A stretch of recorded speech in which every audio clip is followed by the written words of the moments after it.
Hi everyone, and welcome to this training video on guided nature play. Today we're going to be doing a wild gardens activity. Now the purpose of this activity is going to be getting the kids comfortable, getting on the ground, on their tummies and on their knees, exploring their natural surroundings, using their sense of sight. So for this activity, we're going to be creating wild gardens of our own. And to do that, we're going to need a couple of tools. So this is a garden kit, and in this kit is a long circular piece of rope and 10 flags that have tape on them, so they're colorful and you can see them, and they're all in a plastic ziplock bag. Now along with this kit you can also use a sighting tube or scope. This is just a toilet paper roll that the kids can use to help zone in on their senses, and we also have what we like to call third eyes or magnifying lenses, and we have some bright tape on it just so that in case it gets dropped you can find it again. Alright, let's get started. So the first thing that we need to do is use our sense of sight and find a really good example garden for our students. Every garden can look different, but the main things that you want to look for are mossy stumps, cool exposed roots, something that would stand out in kind of a flat landscape. And I actually have a neat little example here for us, and I have it covered under our cloth. So let's come in and we'll gather around and we'll reveal our garden together. So before we actually get to the construction of our garden, there's a very important garden viewing position that you're going to have to teach your students, and it's getting right down onto your tummy or your knees. You can lay down on a towel, you can lay right down on the ground if you want. I'm laying on a sweater because it's a little bit damp here. And I have my scope and my magnifying glass. You can also use your hand if you don't have any tools. But what you're going to want to do is get really close to your garden with your students and explore all of the neat features that it has. So there's tons and tons of really cool stuff here. I'm actually going to start with my scope. So using my scope and bringing my vision right into the garden nice and close, there's this really cool old man's beard here. There's actually some cool trees growing here.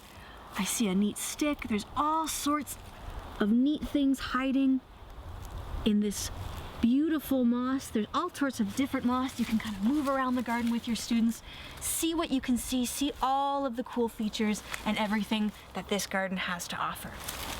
Now, once you start finding some cool things, you can then take your kit, and this is your boundary line. And what you're going to do is you're going to place this over your garden with your students. Your students can help you out here.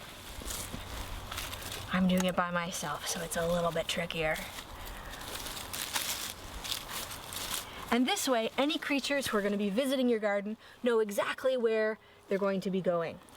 And then, because we found so many cool things in our garden, I think we can use these neat little flags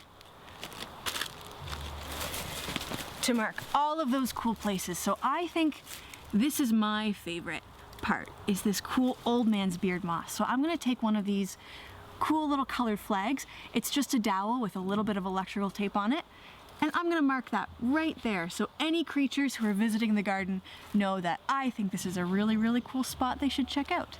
And there's 10 of these, so I'm gonna put one maybe here. This is really cool, the very, very tippy top, the summit of our garden. I like this little tree here.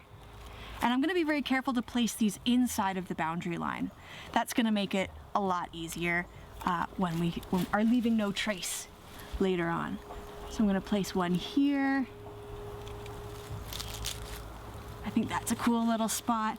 This is a neat little type of moss that's growing all the way out. Looks like a little forest.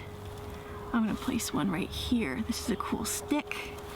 And what else can I see? Right down there is like a cool spot where water might collect for little creatures.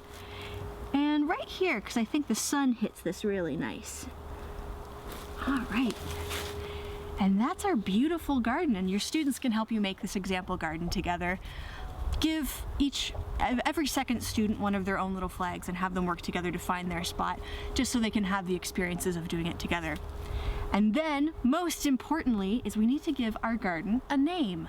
So I think the name of this garden is mighty mossy mountain. And that is our teacher garden. So now that we've created our group garden together, it's time to let your students create their own. The first thing that you're going to want to do is set some really clear boundaries so that they know exactly how far and how big of a space they have to explore. So my rule of thumb is usually you have to be able to see Mighty Moss Mountain from wherever you are. And you should be able to see me, the teacher, which would be you. I've actually already been out here before my students came out, and I checked the area for any risks. So any dead trees, any nearby bodies of water, I've checked for any glass or debris, and I've made sure that the area is safe for them. Now, you're gonna wanna make sure your students are grouped up in either groups of 2, 3, 4. I wouldn't do more than 5 though, because you wanna make sure that every child can get around the garden and have a chance to put their own flags down. And you're gonna hand each of your groups their own garden kit, and that contains your string and your 10 colored flags. Now, as a teacher, wander around as your students are making their gardens. Help them choose a garden if they're having a difficult time, help them set up their boundary string if they need some help, but mainly encourage them to get low to the ground and use their scopes to discover, and give them lots of encouragement.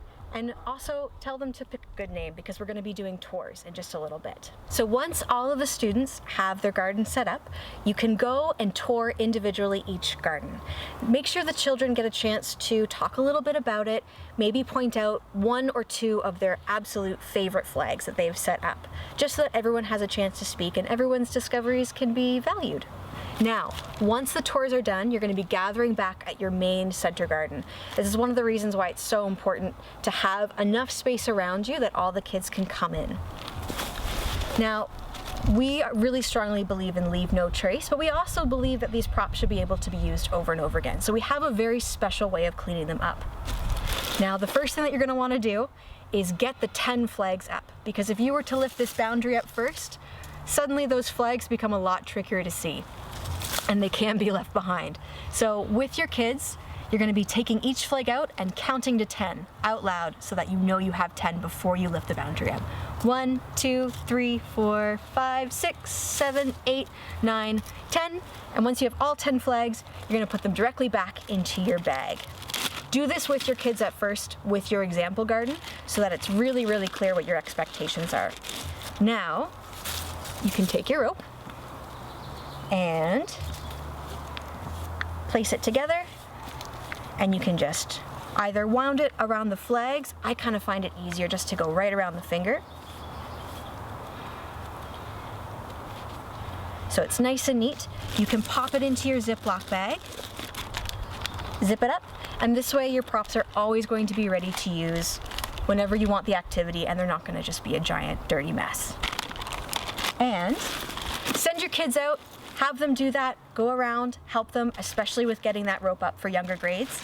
And then once they're finished, have them bring it back to you and place it right in the teacher bag. And if you did hand out magnifying glasses, make sure you get those back too.